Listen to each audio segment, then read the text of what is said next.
বন্ধুগণ, এই মাত্র একটা সংবাদ পেলাম। সংবাদটা পাওয়ার সাথে সাথে আপনাদের আসছে। আপনারা চট্টগ্রামের এক বীর মুক্তিযোদ্ধা, তিনি চট্টগ্রামে আমাদের সাবেক 3 কমিশনার রকিবউদ্দিন, নুরুল হুদা এবং হাবিব আউয়াল, আওয়ামী সরকারের এই 3 নির্বাচন কমিশনার নামে একটা মামলা দায়ের করেছেন।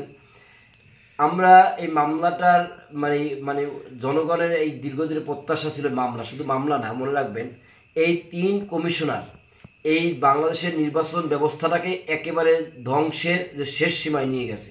হ্যাঁ, অবশ্যই সরকার প্রধান বা শেখ হাসিনা বা আওয়ামী লীগ সরকার এটা তো অবশ্যই জড়িত, কিন্তু এরা যাদের মাধ্যমে কাজটা করেছে তারা হইলে এরা যদি এখানে বসে এটা যে একটা নির্বাচন, মানুষের যে ভোটের অধিকার, মানুষের যে ভোট দিতে হবে, এই ভোট প্রয়োগের যেটা অধিকার আছে, এই জায়গাটাই তারা কিভাবে ধ্বংস করে দিচ্ছে।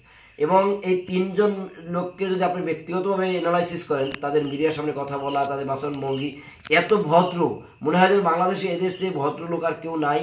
তাদের কথাবার্তা সব এখানে মনে হয় যেন একটা পুরো ভদ্রলোক, কিন্তু এই ভদ্রতার আড়ালে দেখেন, মনে করেন আমাদের যে সর্বশেষ নির্বাচন কমিশনার ছিলেন হাবিব আউয়াল, যখন বরিশালের মতো জায়গায় শাহেকে চরমোনার গায়ে হামলা করা হয়েছে, রক্তাক্ত করা হয়েছে, তারপরও সে বলতেছে উনি কি ইন্তেকাল করেছেন। তার মানে কি যে সেই একজন প্রার্থী মারা যাওয়ার পরে সে এই অভিযোগ আমলে নেবে, অথচ সে কিন্তু খুব ভদ্র মানুষ, দেখতে ভদ্র, কোথায় ভদ্র, সব কিছু। এর আগে যে ছিল নুরুল হুদা, দেখেন খুবই ভদ্র মানুষ, কিন্তু কি হলো, ঘটনা কি হলো যে ভোট হবে দিনে, সে দিনের ভোট তার আমলেই রাতে হয়ে গেছে, সকালবেলা যাই যে বাক্স ভর্তি, ভোট শেষ। এইটা কিন্তু এই নুরুল হুদার আমলে রাতের ভোট মানুষ এর আগে কেউ কখনো যা দেখে নাই, সে সেটা দেখাই গেছে। রকিবউদ্দিন দেখুন সবাই নির্বাচন বর্জন করলো, সে এক দলকে নিয়ে একটা নির্বাচন উপহার দিল।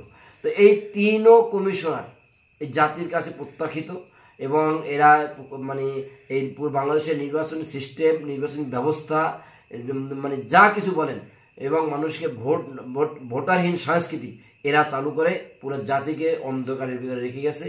এদের অবশ্যই বিচার হতে হবে, বিচার হতেই হবে, এবং শুধু মামলা নয়, অচিরেই তাদেরকে গ্রেপ্তার করে আইনের আওতায় এনে জাতির সামনে প্রকাশ করা হোক, এবং এই দাবি রেখে আজকে আমাদের শেষ করছি। আসসালামু আলাইকুম।